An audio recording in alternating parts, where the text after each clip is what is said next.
Salmo 14, a palavra do Senhor nos diz assim: diz o insensato no seu coração, não há Deus. Corrompem-se e praticam abominação, já não há quem faça o bem. Do céu olha o Senhor para os filhos dos homens, para ver se há quem entenda, se há quem busque a Deus.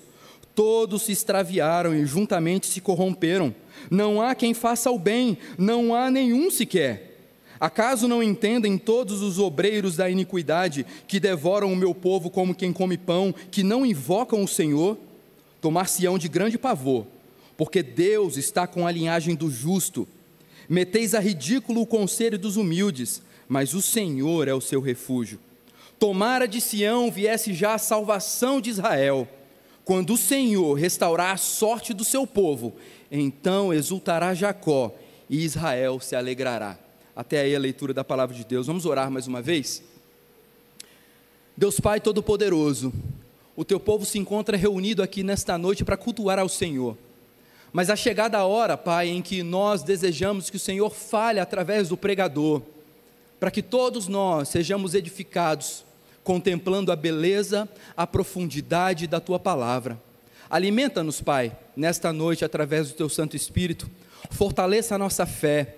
Exorta-nos, se necessário, para que nós alcancemos coração sábio, para que nós firmemos os nossos pés na rocha que é Cristo Jesus, o nosso Salvador. E é no nome dele que nós oramos a Ti. Amém.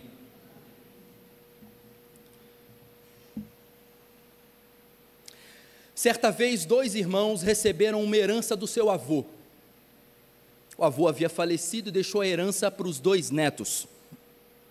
A condição para o recebimento da herança era que ambos os irmãos começassem a construir uma casa para cada no terreno do sítio em que ele estava deixando para eles como herança.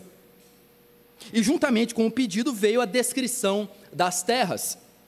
E na descrição das terras dizia: elas ficam aos pés de uma montanha que brilha no entardecer do sol. Nessa terra há bosques maravilhosos, lá pássaros das mais diversas espécies cantam nas 4 estações do ano. Lá havia toda sorte de frutas no pomar. E diante da descrição das terras, os netos que ainda não conheciam as terras ficaram encantados e desejosos de obedecer aquela vontade do avô de possuir a terra, mas para possuir a terra precisavam construir uma casa cada um. Mas logo depois da descrição das terras, veio um aviso do sábio avô.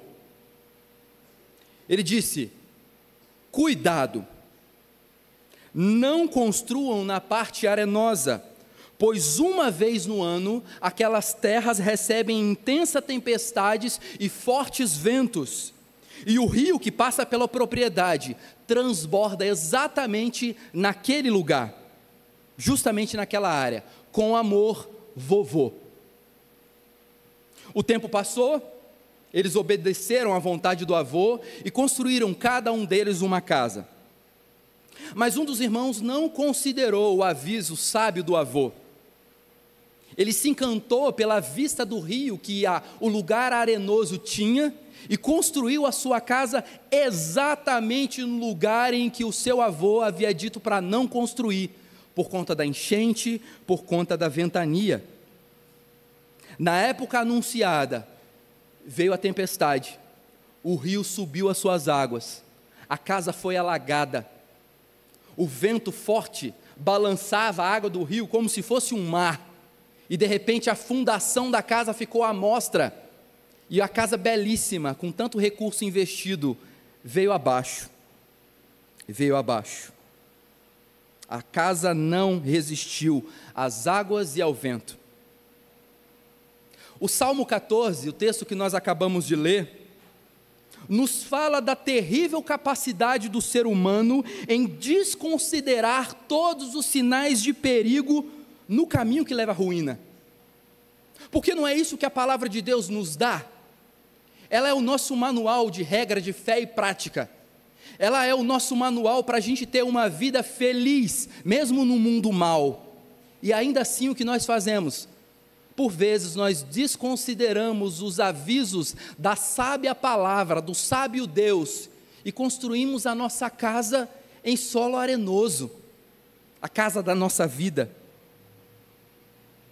E o salmista, curiosamente, chama esse homem que constrói uma casa num lugar que não deveria, o homem que assim procede, ele é chamado de insensato, de tolo. Na pregação de hoje, nós veremos sobre o tema, os problemas da nossa insensatez. E em primeiro lugar, eu quero destacar para vocês, meus irmãos, que a insensatez, ela expõe o coração. Esse é o primeiro problema que nós vamos olhar. A insensatez é um problema em si, mas um dos principais problemas da insensatez é que ela expõe o coração. E é o que a gente vai ver do versículo 1 até o versículo 3. E o salmista, ele inicia com uma forte declaração. No versículo 1 ele diz: diz o insensato em seu coração, não há Deus, não há Deus. A insensatez manifesta por quem diz não a Deus, não está ligada à ignorância, ou uma dificuldade intelectual de compreender a existência de Deus. Outra tradução para a palavra insensato é tolo. É tolo. Em algumas versões, se eu não me engano, a NVI, vai estar a palavra tolo, que é o mesmo significado, mas insensato traz um peso maior. O peso da palavra, conforme na Almeida Revista Atualizada que nós acabamos de ler. O tolo nas Escrituras é sinônimo de ímpio, não é de bobinho, é de ímpio. Tolo nas Escrituras é sinônimo de ímpio. Lá em 1 Samuel, no primeiro livro de Samuel, no capítulo 25, do versículo 2 até 17, lá nos conta a história de Nabal. Nabal, marido de Abigail. E é curioso porque a palavra Nabal em hebraico significa insensato. Eu fico pensando como que um pai dá o nome de um filho de insensato, porque é isso que significa Nabal. Nabal é insensato, né? Talvez se você quiser gravar isso aí, se algum dia alguém estiver sendo insensato, você pode chamá-lo de Nabal, né? Você está agindo como Nabal. E lá no texto de 1 Samuel 25, lá no versículo 3, diz... E aí só a gente consegue perceber isso só quando a gente entende que Nabal significa insensato. Lá no versículo 3 fala que Abigail, ela era sensata, fazendo um contraste entre aquele que era insensato, seu marido, e então uma mulher sensata. Nabal nega ajuda aos soldados de Davi.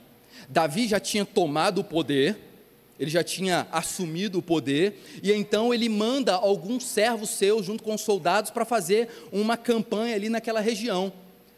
E quando eles chegam lá e pedem alimento para Nabal, parafraseando aqui, é como se eles chegassem na casa de Nabal e dissessem assim: olha, nos dá de comer, que depois o tesoureiro lá do rei Davi vai pagar você não vai ficar no prejuízo. E ele fala assim: eu não conheço Davi. É como se ele dissesse assim: fora Davi, sabe? Ele ainda queria o antigo rei, e ele não aceitava a autoridade do atual rei. E quando Davi tomou conhecimento dessa atitude, ele subiu. Imaginem a vontade que ele estava de corrigir Nabal. Mas quando ele chega lá, no meio do caminho, Abigail, a mulher de Nabal, aquela que é descrita como uma mulher sensata, encontra Davi e intercede pelos da sua casa. Davi foi para exterminar. Davi não foi só para chamar a atenção, ele não precisava ir lá para fazer isso. Ele mandava um serviçal dele e fazia. Ele foi lá para: você não me reconhece não, eu aqui, né? Cabeças iriam rolar. Mas então, no versículo 25 de 1 Samuel 25, diz o texto: não se importe o meu senhor com este homem, aqui as palavras de Abigail, esse homem de Belial, a saber, com Nabal, porque o que significa o seu nome, ele é. Nabal é o seu nome e a loucura está com ele. Eu, porém, tua serva, não vi os moços de meu senhor que enviaste. Ela está defendendo, ela falou assim: olha, eu não vi o que aconteceu, então perdoe a mim, perdoe também aos meus servos. Agora, o meu marido, de fato, é um insensato. É isso que significa o nome dele. Quando o insensato diz não a Deus, não significa uma negação absoluta da existência de Deus, não é isso. Porque os povos pagãos ao redor de Israel tinham outros deuses, e os ímpios em Israel não negavam Deus de modo verbal. Em sua loucura, o insensato, aquele que é o tolo, ele desconsidera a existência de Deus no seu coração e, consequentemente, nas suas práticas. Então, aquilo que o salmista está dizendo de insensato, não é alguém que diz, eu não sei se existe Deus. Mas mais à frente nós vamos ver que ninguém pode utilizar esse argumento. Mas o insensato aqui é aquele que sabe que Deus existe, mas ele quer viver de uma maneira como se Deus não existisse. E aí você fala assim, isso aí, pastor, esses são os ímpios, os ateus, que a gente fala de Deus e eles não estão nem aí para Deus, não pensam no dia do juízo.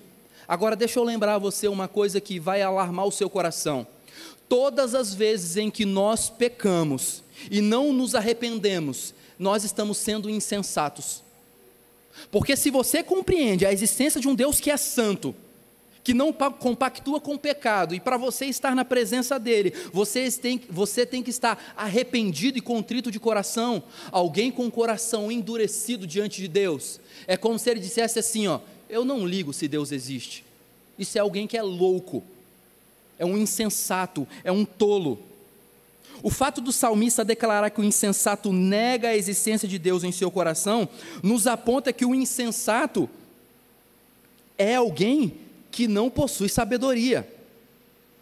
Ainda que seja alguém neste mundo douto, ainda que seja alguém reconhecido por sua intelectualidade, reconhecido pela sua capacidade argumentativa. Provérbios capítulo 9, versículo 10, nos diz que a sabedoria é o princípio do temor do Senhor. Logo, alguém que não teme a Deus, é alguém que não tem sabedoria.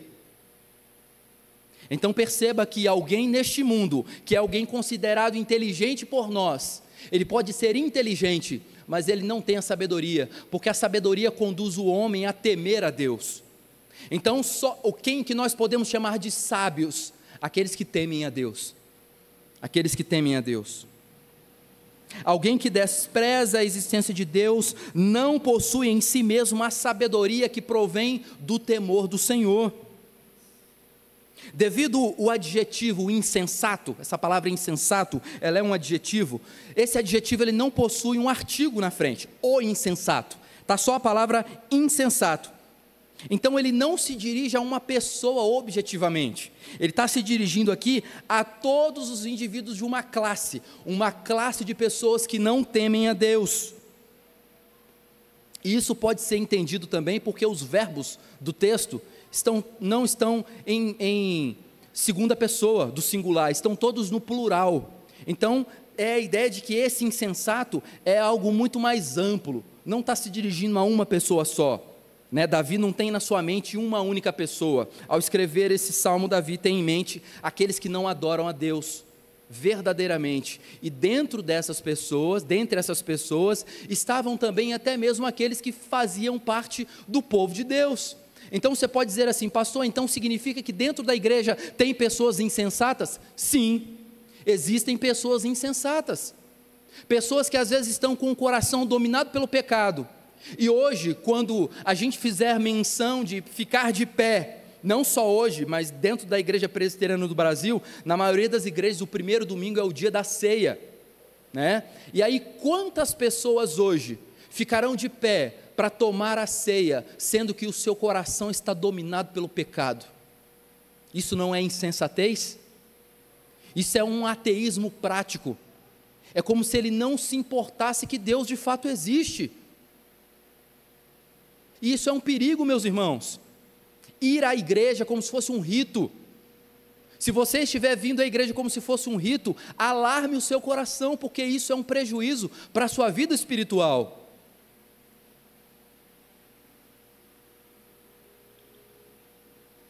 E por viverem negando a existência de Deus, aqueles que são insensatos, vivem para suas próprias vontades. Calvino diz que não existe estupidez mais brutal do que conscientemente ignorar a existência de Deus. Calvino chama isso de estupidez. Alguém que nega a existência de Deus é alguém estúpido.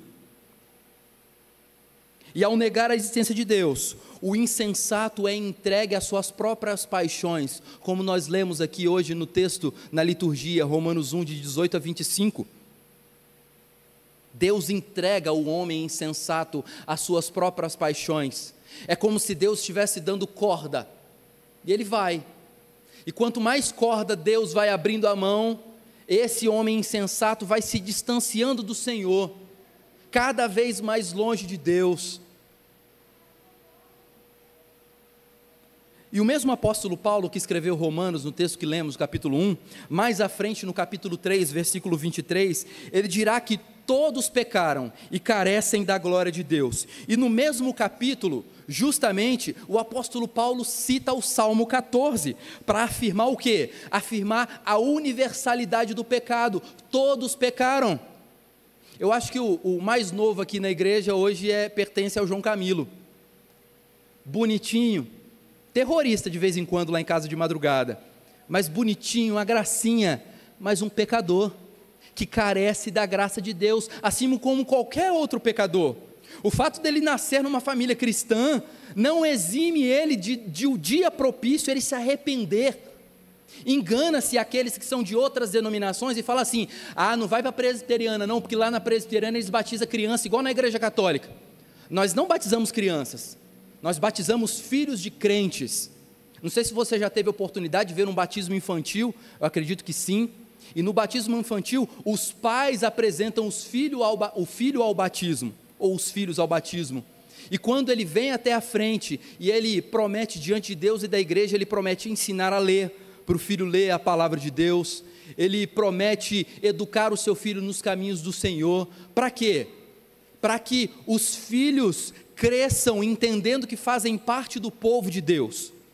Imagine o seguinte, se você fosse um fazendeiro, você é um fazendeiro, e aí você é um daqueles fazendeiros, igual lá daquele seriado Yellowstone, lá na Paramount, que ele cria bois com uma genética diferenciada, e é caríssimo, e aí nasce um bezerrinho de uma vaca premiada.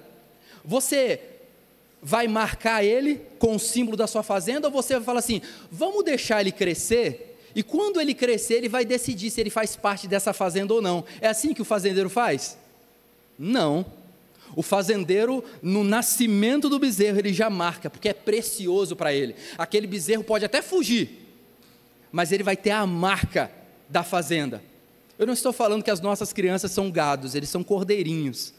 E os cordeirinhos recebem o sinal da aliança, e o sinal da aliança é o batismo.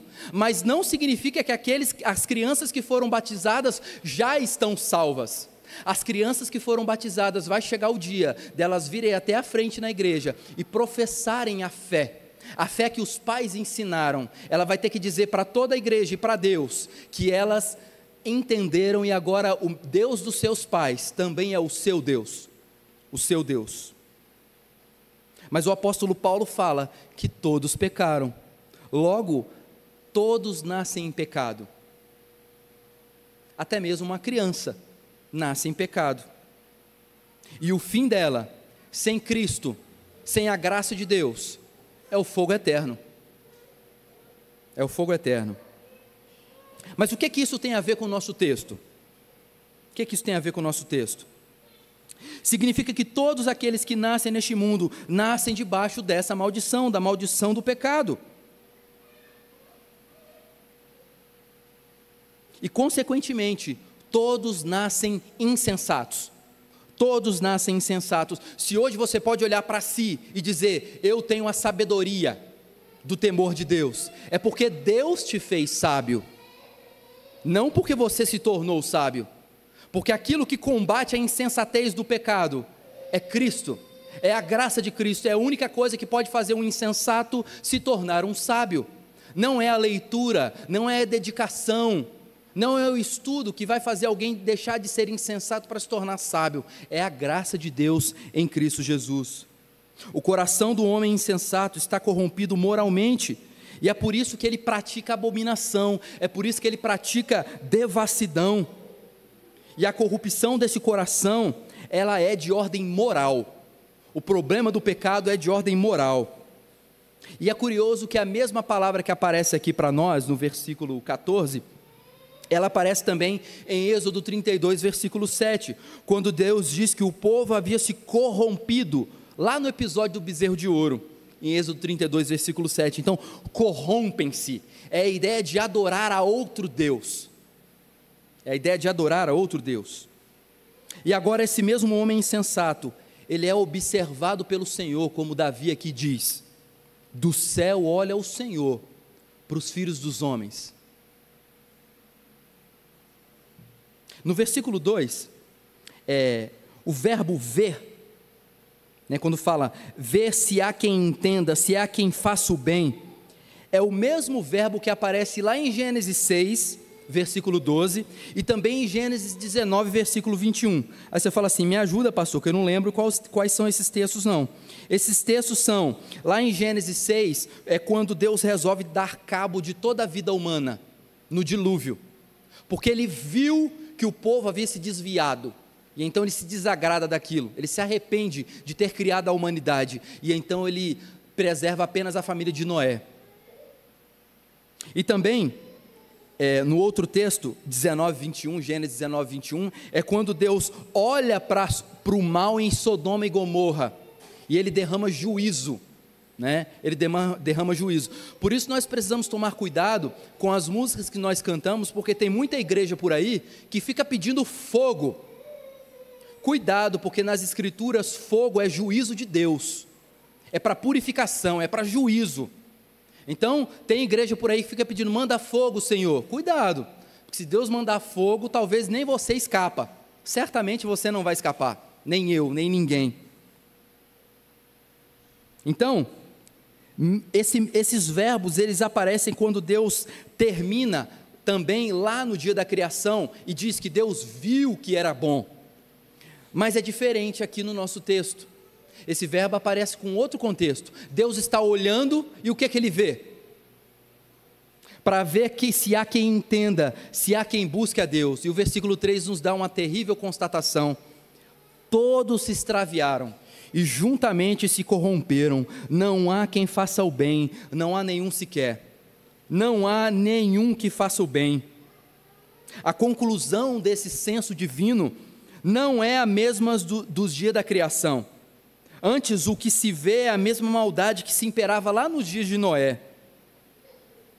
Em 1882, o filósofo alemão Friedrich Nietzsche, ele escreveu um livro famoso dele, A Gaia Ciência.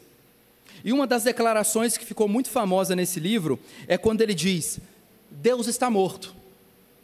E o horizonte nos parece novamente aberto, e provavelmente nunca houve tanto mar aberto.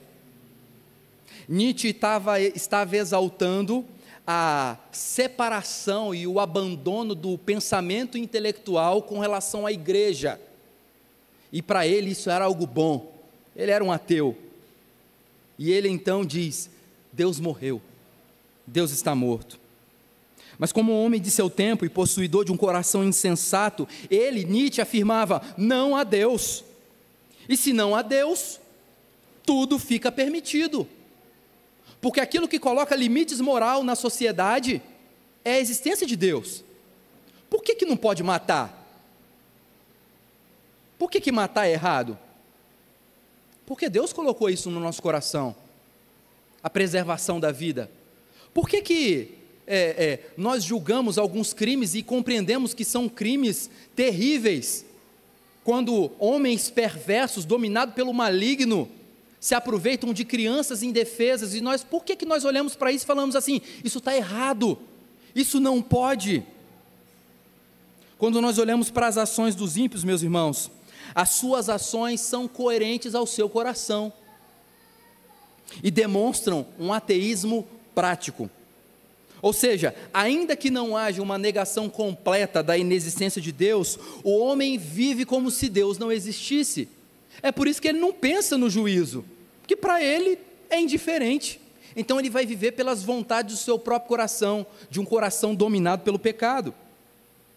Este homem, ao não se importar com o fato da onisciência de Deus, ele age exatamente como um tolo, e sua atitude grita: não a Deus. Por isso que eu afirmo, a insensatez expõe o nosso coração, e por vezes nós nos deparamos com a insensatez do nosso próprio coração. Nós percebemos insensatez em nós, tolices em nós, porque não dá para esconder a tolice humana, ela expõe o coração. Sabe por quê, irmãos? Porque a própria palavra de Deus nos diz que a boca fala do que está cheio o coração. Sem a graça de Deus manifesta na nossa vida, nós não seríamos mais do que tolos respirando. Lembra de Nietzsche, que eu acabei de citar, que fala que agora o mar está aberto? Ele se esqueceu de uma coisa: viver num mar, viver num mundo, aliás, sem Deus, é o mesmo que um marinheiro navegando num mar, sem nenhuma referência de terra, sem nenhuma bússola e sem nenhuma estrela para o guiar. Ele está à deriva. Aquilo que Nietzsche entendia por liberdade, nós chamamos de solidão espiritual, de loucura, de tolice. Ele estava à deriva e achava que isso era uma coisa boa. Quantas pessoas hoje gritam do seu comportamento dizendo que são livres, mas na verdade eles estão algemados pelo pecado? Quantas pessoas hoje dizem serem livres, mas não conseguem se desvencilhar dos vícios e daquilo que domina eles? Isso não é liberdade. Se nós pararmos para pensar, no fundo, só existe dois tipos de pessoas no mundo, e os dois são servos. São as pessoas que são servos do pecado, e outros são aqueles que são servos de Deus. E aí você fala assim: mas pastor, então significa que nós não temos liberdade? Não, o próprio apóstolo Paulo nos afirma que foi para a liberdade que nós somos chamados. Mas lembre-se, nem tudo te convém mais, cristão. Você agora vive para a glória de Deus. O pecado que te algemava, os grilhões foram quebrados. Você estava num mar, num barco à deriva, e Deus abriu o céu e te mostrou as estrelas para você ser guiado. Você não tinha nada nas mãos para ser guiado. Deus não te deu uma bússola, Ele te deu a palavra de Deus, que é aquilo que é utilizado pelo Espírito para te dar o norte, para onde você deve navegar nessa vida. Então, se você está em Cristo, você não está mais à deriva, você não é mais um tolo neste mundo, você agora é alguém que pode se dizer que é sábio, porque você tem o temor de Deus no seu coração.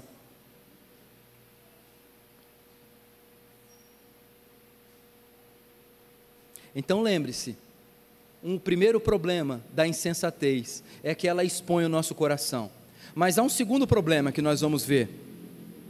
A insensatez, ela opõe a verdade. A insensatez, ela é um problema e ela expõe o nosso coração, ela coloca para fora na nossa vida prática aquilo que está dentro de nós. Mas também, em segundo lugar, a insensatez opõe a verdade. Torna-se claro que o salmista, nos versos 4 a 6, reconhece que Deus, em sua infinita bondade e soberania, não deixou toda a humanidade submersa na sua própria tolice.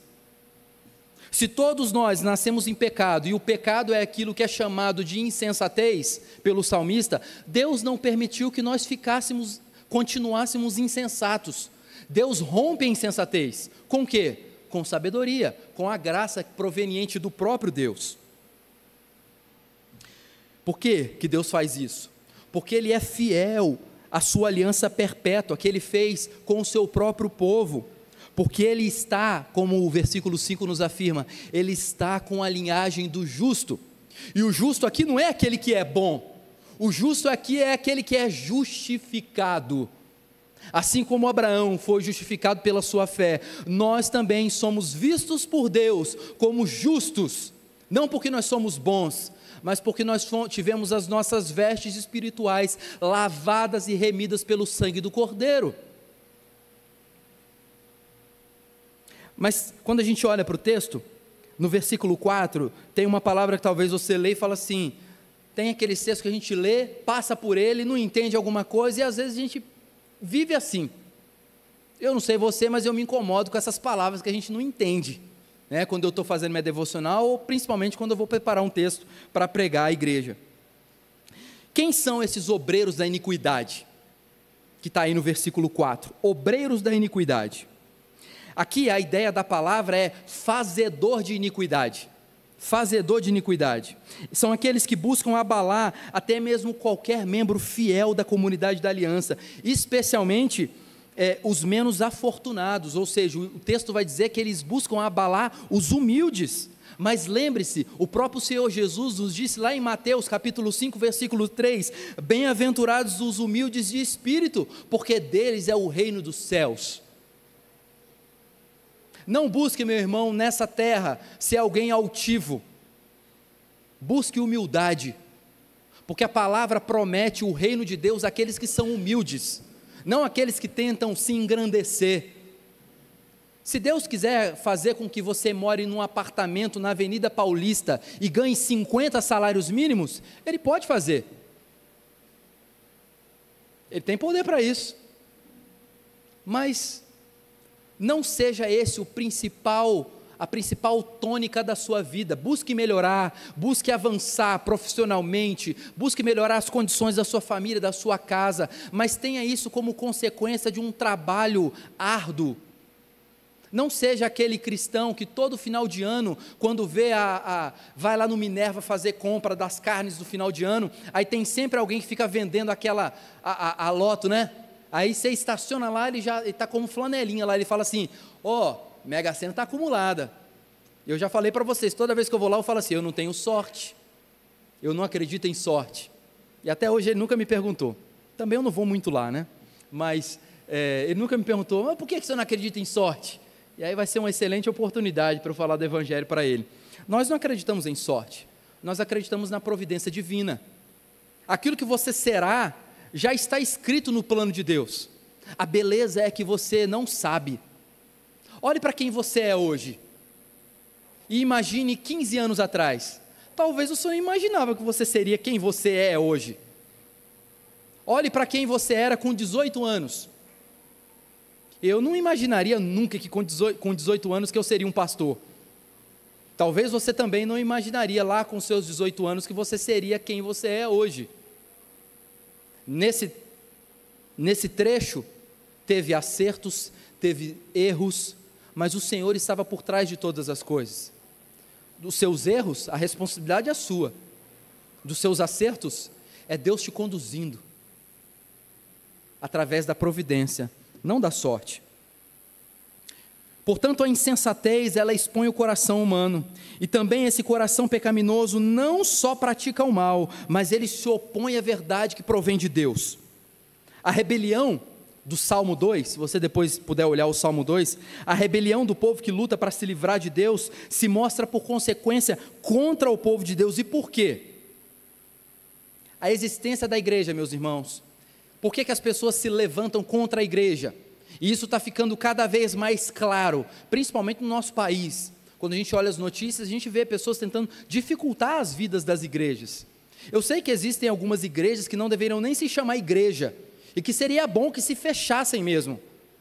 Igrejas infiéis, que não pregam o evangelho, que pregam um evangelho falso da prosperidade. Igrejas que não pregam a graça de Deus, que pregam um farisaísmo moderno. Essas igrejas, aos nossos olhos, mereciam ser fechadas, mas a gente tem que olhar que esses políticos olham como um todo, não é? Eles não estão olhando presbiteriano, assembleia, Deus é amor, eles estão olhando evangélicos, e para eles é tudo igreja. Então aquilo que afeta aquele que talvez não nos agrada, também nos afetará. Mas por que o ímpio se levanta tanto contra a igreja? A existência da igreja é uma evidência ao homem que deseja viver de modo autônomo à vontade revelada de Deus. A igreja está gritando que existe uma maneira correta de se viver para agradar a Deus, através das Escrituras, e o homem ímpio não quer ouvir isso. É por isso que quando nós afirmamos que a homossexualidade é pecado, O mundo se levanta contra nós, tentando nos cercear o direito de dizermos isso.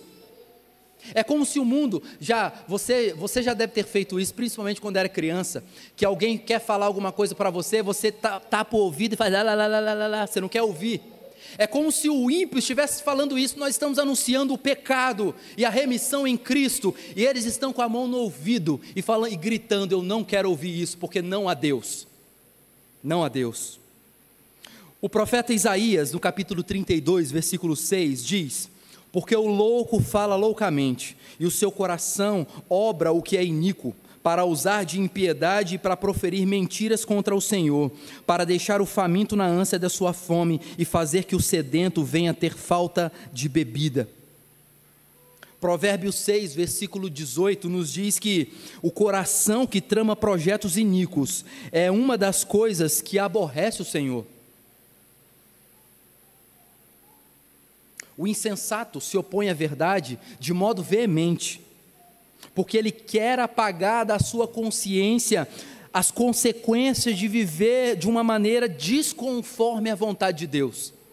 É por isso que aqueles que são ímpios querem nos tolir o direito de falar aquilo que a Bíblia ensina com relação aos comportamentos, porque eles não querem ouvir a verdade, porque a verdade lembra no fundo do coração deles que nós podemos estar certos, e se nós estivermos certos, e eu estou fazendo aqui uma suposição do lado deles, se eles estiverem certos, eu estou perdido,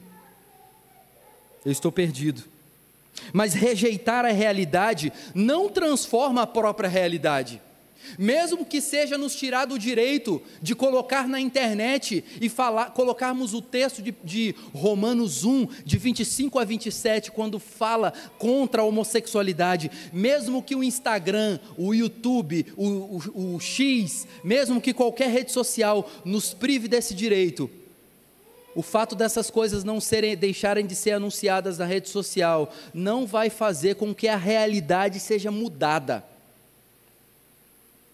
É por isso que Nabal foi chamado de tolo, porque nada do que ele poderia fazer mudaria a realidade de que Davi era o rei. Ele falar não a Davi, não ia mudar a realidade, Davi era o rei, e ele precisava respeitar a autoridade do seu rei. Da mesma maneira, um ímpio quando diz não Deus, não muda a realidade. Ele não vai chegar no dia do juízo e falar assim, Senhor, tudo bem? Eu era ateu lá, Senhor, e aí era um problema, né? Porque agora eu estou aqui no juízo e eu nunca acreditei. E aí, talvez um anjo vai virar para ele e falar assim, você é o próximo, senta naquela cadeira pegando fogo lá, que daqui a pouco alguém vai vir te atender. Negar a realidade da existência do céu e inferno não faz com que eles deixem de existir. Mas a segunda parte do versículo 4 nos diz que esses obreiros da iniquidade devoram o povo de Deus como quem come pão. E aí é uma daquelas coisas curiosas do texto. Como assim? Devoram o povo como quem come pão? Depois que José revelou aquele sonho, e ali faltou um pouco de sabedoria para José, né? Ele chegou para os irmãos e falou assim, olha, eu tive um sonho, e todos os feixes de vocês de trigo se dobravam diante do meu. O mais novo. E aí eles falaram, José. E aí os irmãos começaram a ter um desejo no coração de acabar com a vida de José. E aí teve um dia que eles estavam trabalhando no campo, José veio todo felizinho, e eles tramaram então matá-lo. E um dos seus irmãos falou assim, não vamos matá-lo não, vamos jogar ele nessa cisterna aqui, e aí a gente fala para o papai que algum animal devorou ele. E aí eles pegam então a capa que Jacó havia dado, e aí daí começou o ciúme inclusive, uma capa bonita, e então eles mancham ela de sangue e entregam para o pai, olha pai, José. E diz o texto lá em Gênesis 37, depois de contar essa história, e Rúben intervir para pedir para não derramar o sangue de José, lá no versículo 25 de Gênesis 37, diz que depois que eles fizeram essas coisas, eles sentaram e comeram pão. Estão entendendo o significado do comer o pão? O que o salmista está nos dizendo é que o insensato que opõe a verdade, ele pratica o mal, e depois disso, sem nenhum peso na consciência, ele vai fazer uma das coisas triviais da vida, como se nada tivesse acontecido.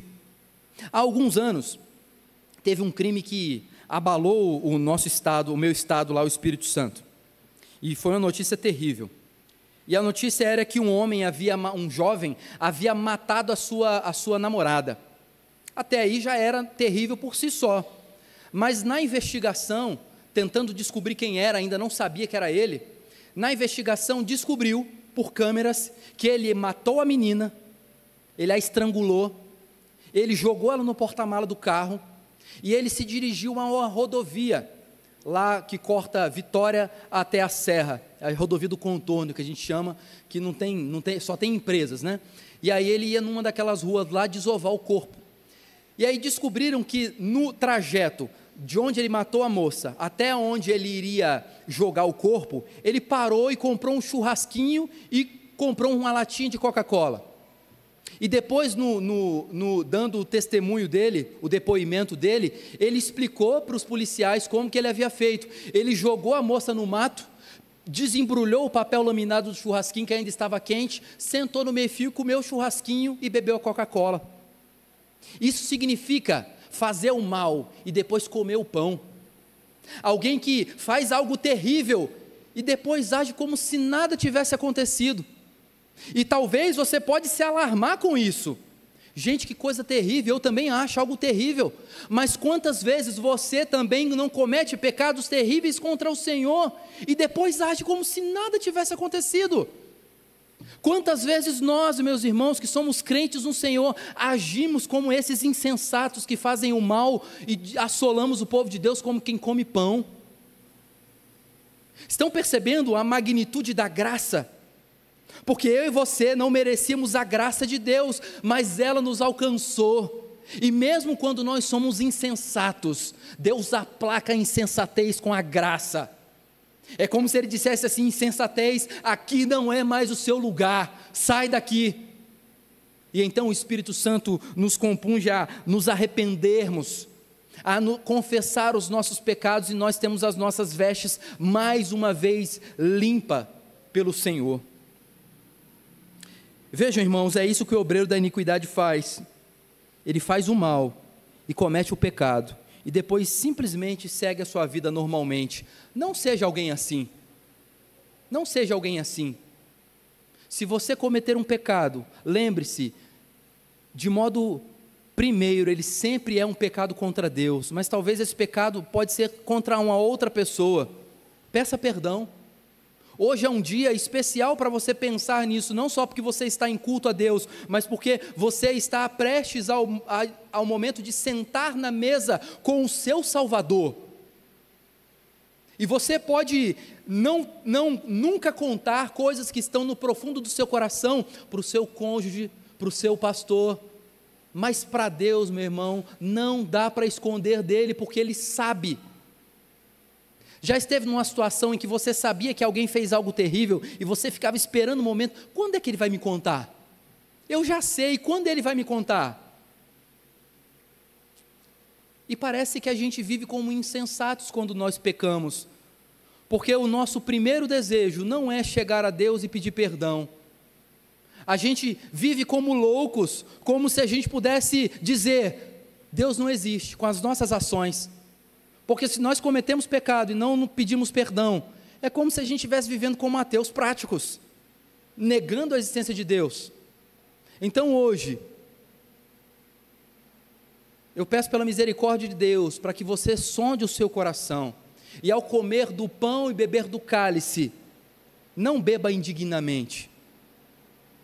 Mas também, o meu desejo não é que você não tome da ceia. O meu desejo é que você tome da ceia, mas antes disso, examine o seu coração, peça perdão a Deus e tome dignamente, não pela sua dignidade, mas pela dignidade que Cristo concede a você, através do seu sangue. Meus irmãos, o pecado é um Deus no coração humano, e o pecado, ele não quer só te atrapalhar, o pecado, ele quer que você adore a Ele. Tem um livro bem interessante, eu não vou lembrar o autor agora, mas o título do livro é Você é aquilo que você adora. E é verdadeiro, porque se nós precisamos ficar cada vez mais parecidos com Cristo, e nós adoramos o nosso Salvador, a continuidade da nossa vida cristã significa que a gente vai ficar parecido com Jesus Cristo. Não que nós vamos virar semideuses, mas nós estamos nos santificando. É por isso, meus irmãos, que as crianças, presta atenção no pastor aqui agora, é por isso que vocês precisam ser ensinadas desde da idade que vocês têm, do João Camilo, do Artuzinho, da Liz, da Bruna, da Maria Alice, do Antônio, da Juju, do João. Vocês precisam reconhecer que o pai e a mãe de vocês é a autoridade de Deus sobre a vida de vocês. Por isso, se vocês fizerem alguma arte, não esconda do papai e da mamãe. Fale com ele. Ainda que depois pode vir a disciplina, ainda que depois vai vir o castigo da televisão, ainda que depois alguma coisa que você goste vai ser tirada, confesse aos seus pais a arte. Não aceite serem mentirosos, porque quem é o pai da mentira, crianças? É o diabo. Se vocês forem mentirosos, vocês têm por pai, não Deus, o diabo. Então não sejam mentirosos. Se tem colegas da escola de vocês que são mentirosos, não sejam assim. Em casa, se alguma coisa acontecer, falem a verdade para o papai e para a mamãe.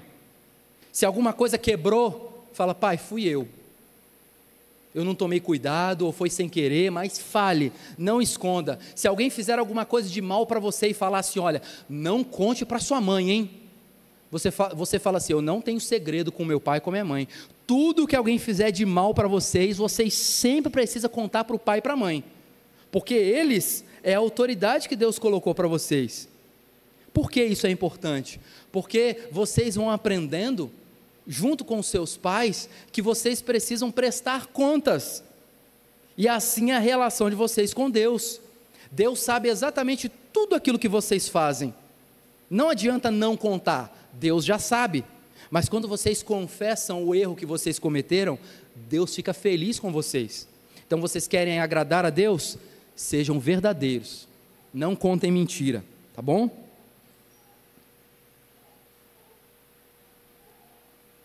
Então, meus irmãos, aqueles que vivem na insensatez do pecado, que questionam a existência de Deus, questionam inclusive que não há lucro em obedecer a Deus. É como se eles dissessem assim, obedecer a Deus não dá lucro, porque você fala que obedece a Deus, que ama a Deus, e você vive uma vida pior do que a minha. Eu não vou à igreja, eu não sirvo a Deus, eu vivo melhor que você.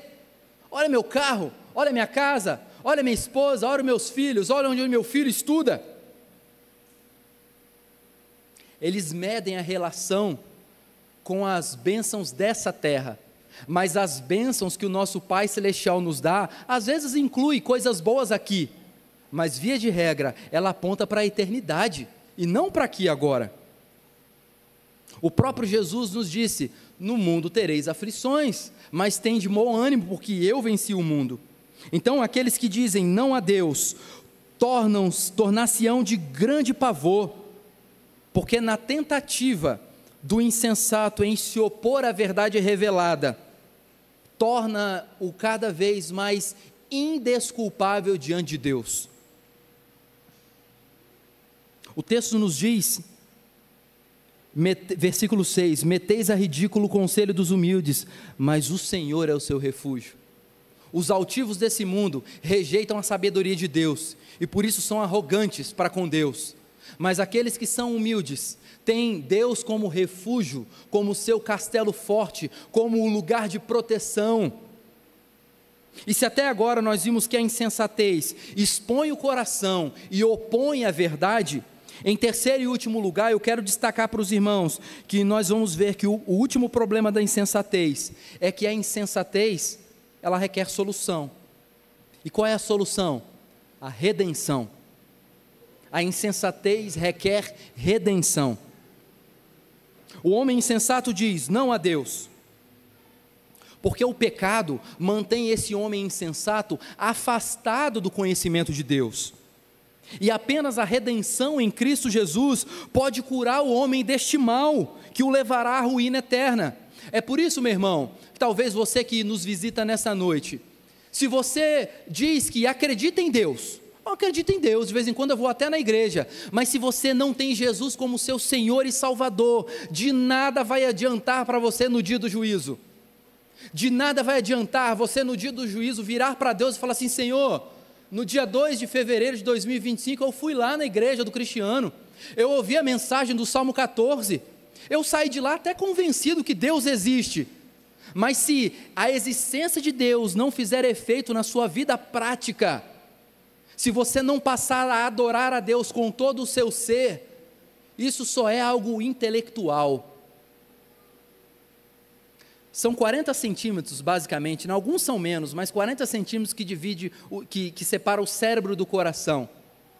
Mas essa distância daquilo que você compreende para aquilo que você pratica com o coração, só pode ser rompida com a graça de Deus. Por isso a gente pode falar do Evangelho, pregar, anunciar como de fato temos que fazer. Porém, a única pessoa que pode fazer o Evangelho ser compreendido como ele precisa ser compreendido para a redenção é Cristo, é a graça de Deus. Veja, o insensato acredita que afirma que Deus não existe, e isso é uma prova da sua inteligência. Mas Deus procura quem entenda, e a conclusão qual foi do texto? Não há nenhum sequer. Não há quem entenda. Isso é a prova que a intelectualidade não rompe a barreira do pecado. Não é assim que nós vemos no nosso tempo? Quantos professores nas universidades ridicularizam seus alunos que creem em Deus e afirmam que a fé em Deus é uma fuga da realidade, é o ópio da população, como afirmou um terrível homem. Perceba que a insensatez da humanidade, ela é manifesta na falta de esperança em algo além dos nossos dias. E era nisso que Nietzsche acreditava. Nietzsche acreditava que quando morre, acabou. Quando morre, acabou. Acabou, desligou o disjuntor. Acabou, não tem mais nada. Mas nós acreditamos na eternidade da alma. A partir do momento que a alma é criada, ela passa a ser eterna. E aquilo que divide a alma de ser eterna num lugar bom, de um lugar ruim, é a graça de Deus, é ser salvo em Cristo Jesus. E percebam o seguinte: todo mundo que você for conversar, tenha uma ideia de como o mundo deveria ser. A prova disso é quando a gente vê, os mais antigos aí vão lembrar que nos anos 90, havia uma tríade nos filmes de ação: Jean-Claude Van Damme, Sylvester Stallone e o Schwarzenegger. E eu vou colocar um quarto aqui também, o Steven Seagal. Você viu um filme deles, você já sabia o roteiro. Era um ex-militar, que às vezes era casado, alguém invadia a casa deles, matava a família ou sequestrava o filho. E ele ia atrás sozinho, acabava com todo mundo e no final recuperava. Isso não é ideia de redenção? É o herói que resolve o problema. E todo ser humano, por isso que está presente nos filmes. É por isso que a gente gosta tanto de Marvel. Eu prefiro a DC, eu prefiro o Batman, mas tem quem goste dos outros, né? Mas é por isso que a gente gosta tanto de personagens que representam heróis, porque a gente tem essa ideia de redenção, aquele que vence o mal, aquele que destrói o mal. Mas veja, o nosso mundo está mudando tanto, que tem pessoas já gostando e enaltecendo o Coringa. Para mim, o Coringa sempre foi inimigo do Batman, e eu sempre torci para o Batman, e não para o Coringa. Mas tem pessoas que agora veem filmes e torcem para o ladrão. Isso é uma inversão de valores, isso é uma mudança da própria ideia de redenção. Porque se o bem sempre vence no final, e se você já leu a Bíblia toda, você sabe que isso é verdade, o bem vence no final, o mal vai ser derrotado, de uma vez por todas. Todo mundo tem isso como se fosse a ideia dos ecos do Éden no coração humano. Todos sabem que há algo de errado no mundo, mas a ideia de redenção daqueles que não têm Deus como o seu Senhor, procuram redenção em outras coisas. Há quem diga que o problema da nossa sociedade está na falta de investimento da educação. Construa menos presídios e gaste o dinheiro fazendo escolas, e você verá que a população vai mudar. Será? Será que a mudança está nisso? Outros dizem que é uma postura conservadora da política que nos livrará de todos os males sociais. E ainda há outros sonhadores que irão dizer que o problema da sociedade está no capitalismo e a redenção é o socialismo. Enganam-se eles. Onde o socialismo passou, só deixou de rastro de destruição. Todo homem possui uma ideia de redenção. E isso está ligado ao que a gente falou anteriormente, de que o homem possui em seu coração o senso do divino. Calvino chamava isso, um termo de latim, de sensu divinitatis. O que é isso? Deus implantou no coração a semente de que Ele existe. De que Ele existe. É por isso que em qualquer cultura que você for, você vai ver aquela população adorando alguma coisa. Se você for, como o Ronaldo Lidório às vezes vai lá no meio dos indígenas, se a gente descobrir uma aldeia indígena de uma população indígena que nunca teve contato com o homem ocidental, ele vai adorar alguma coisa. Um pedaço de árvore, o sol, o vento, a terra, ele adora alguma coisa. De onde vem isso? Se o homem veio da ameba, como alguns afirmam, de onde vem esse desejo de adorar algo superior, algo que é o Criador? É o senso do divino no coração do homem. E o problema é o quê? Que quando esse senso do divino não é canalizado pelo próprio Deus para adorar ao Deus único e verdadeiro, o homem é conduzido à idolatria. O homem adora deuses falsos. Existe um anseio por redenção, mas um anseio equivocado, colocando a redenção em todos, como se coletivamente nós fôssemos capazes de alcançar a redenção para este mundo.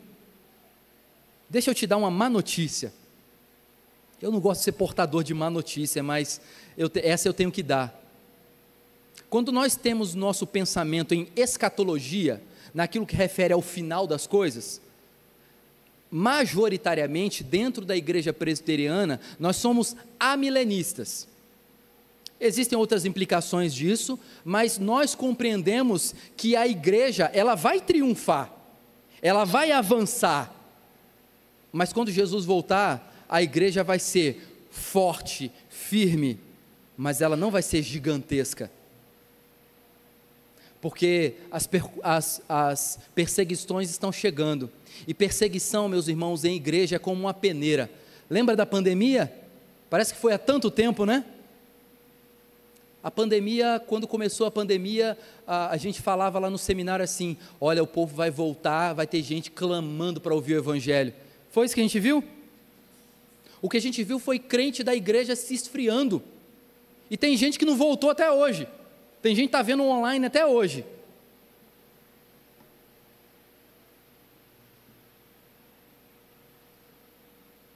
Existe um anseio por redenção, mas esse anseio não está no coletivo, esse anseio está em um só homem, o Deus homem, Jesus Cristo. Somente nele pode haver redenção, somente nele pode haver o aplacar da insensatez.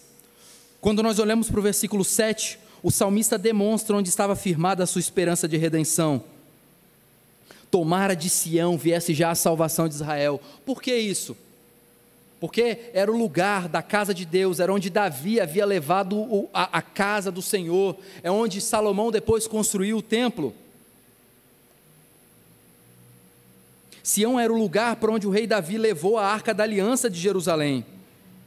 E para a gente compreender num contexto imediato o que foi escrito, o que o salmista está se referindo ao tempo da restauração, depois do exílio do cativeiro, ele está pensando no futuro, aqui é uma promessa futura, né? O que a gente vê lá no Salmo 116, quando restaurar a sorte, é a ideia aqui de Davi também. E a declaração do salmista no anseio de salvação vinda de Sião, implica que o povo de Deus não deve olhar nem para a direita e nem para a esquerda, porque a promessa de Gênesis 49:10, de que o cetro não se apartaria da casa de Judá, se cumpriu em Cristo. Ele é o rei perfeito que conduz o seu povo. A esperança de Davi estava na salvação que viria de Sião. Nós, por meio da revelação bendita de Deus, cremos na salvação que já veio de Sião. para cumprir o perfeito plano de redenção de Deus, e agora nós aguardamos a segunda vinda do nosso Rei, o Redentor Jesus Cristo. O povo do tempo em que este salmo foi escrito depositava a sua esperança em Deus, assim como nós, mas eles não tinham aquilo que nós temos hoje, a capacidade de termos, pela graça de Deus, a plenitude do Espírito Santo. Você é habitado pelo Espírito Santo. Naquele tempo, a promessa era de que o Salvador dos justos, o povo de Israel, viria de Sião. Nós já temos a convicção por meio da Escritura de que o Redentor já veio de Sião e ele vive. Por isso, o que cremos está baseado nos fatos mais robustos que nossos irmãos do passado. Temos por certo que a insensatez requer redenção, e ela só pode ser encontrada em Cristo. Veja, a insensatez ela é um problema, ela expõe o nosso coração, ela faz o homem ímpio se opor à verdade, mas há uma solução, mas essa solução não está na sabedoria do mundo, não está na intelectualidade do mundo, não está em pegar um bom pastor e fazê-lo pregar a palavra para a igreja. A redenção para a insensatez está em Cristo. Se você olha para Cristo e tem Ele como seu Senhor e Salvador, deixa eu te dar agora uma boa notícia: você não é mais um insensato. Ainda que por conta da assolação do pecado, você em algumas oportunidades dá uma escorregada, vacila, peca, e quando você peca, você é um insensato, o Espírito Santo te conduz ao caminho da sabedoria. Ele não permite, não mais, que você viva como um insensato. Se você está aqui nesta noite e ainda não se considera um sábio que teme a Deus, você ainda é um insensato. O Salmo 14 te chama ao arrependimento, para você olhar para Cristo e reconhecer que nele há a redenção da insensatez, nele há a redenção do pecado, e nele, somente nele, há o ingresso da vida eterna. Que Deus nos abençoe. Amém.